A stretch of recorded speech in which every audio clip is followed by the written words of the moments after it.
Welcome. It's the girl, Amani Sawari here. Welcome to another episode. We're going to be looking at mail that was sent to me from all over the country. I have a national newsletter called the Right to Vote Report that goes out to incarcerated people in 33 states and Washington, D.C. And as a part of that work, I get a lot of mail from people who are incarcerated in different states. So today we're going to be looking at a handwritten letter that came out of Michigan's Department of Correction. Let's start from the beginning. It was sent to us in 2019. I've been doing this work since I graduated with my bachelor's in law and public policy from Washington. So let's dive in. Dear Amani, I receive your small publication and support your position on voting rights for prisoners. Thank you for sending the material. I feel being able to vote would make prisoners be able to feel a more important part of our country. I underline that because getting testimonials from people in prison about why having the right to vote is significant for their rehabilitation process, but specifically, and that having a very negative impact on people's potential for rehabilitation who are going to be rejoining us on the outskirts, on the outside of society. So going on, I have been in prison in 3 other countries: Canada, Mexico, and Panama. We're not going to ask why. We're just going to take it in. And the experience of incarceration in other countries is much different. I don't judge. I appreciate that he's willing to be vulnerable with me and share that experience for all of our insight and learning. So let's go on.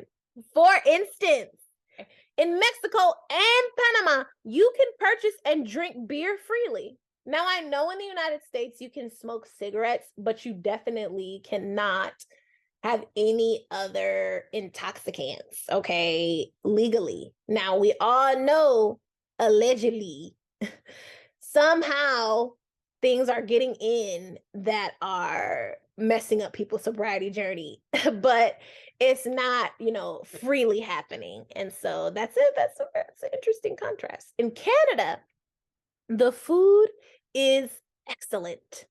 Ooh, that's a really good point too, because I know in Canada, even the food in grade schools is really good compared to us.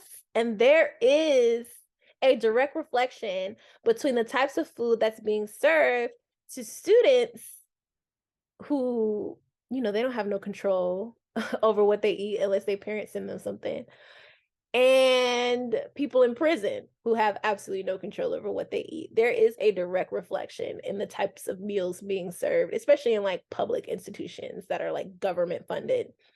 So that's a great point.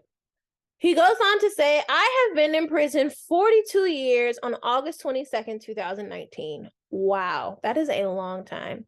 I think he says for murder 1, like for first degree murder, because there's a period there. And then he goes on to say, voting would allow a prisoner the dignity of being born into a country that is inclusive. It would help us develop a responsibility to contribute to our country and not an invisible citizen. I wish you the best. And so there are 2 really important points that he brings out. The fact that not only is the United States lacking when it comes to ensuring that all citizens have a voice in the democratic process, but that when it comes to just these little instances of where people can be valued as human beings and actually embraced as participants in society, whether that's, drinking or eating good food that's actually nutritious, whatever that looks like, the United States doesn't have that at all.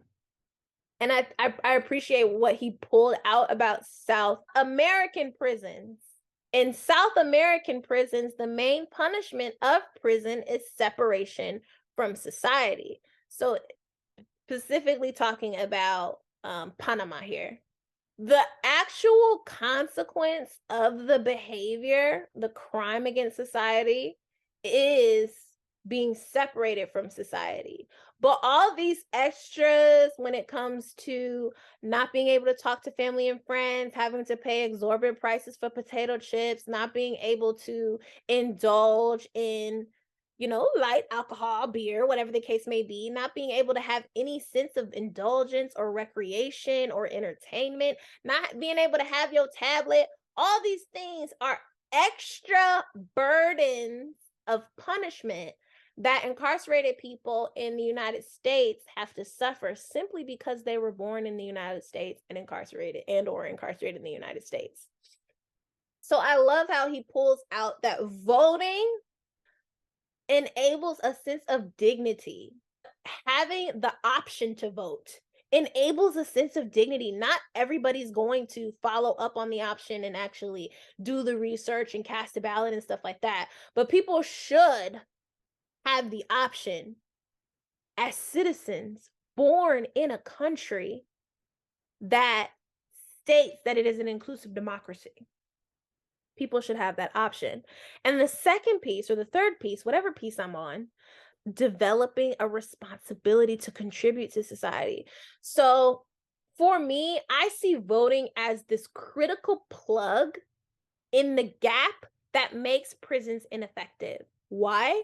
Because the biggest problem with prison, or a huge problem with prison, I can't say what the biggest problem is because I've never spent time in prison, but a huge problem with prison is this wall, this barbed wire wall that blocks any dialogue from one side to the other.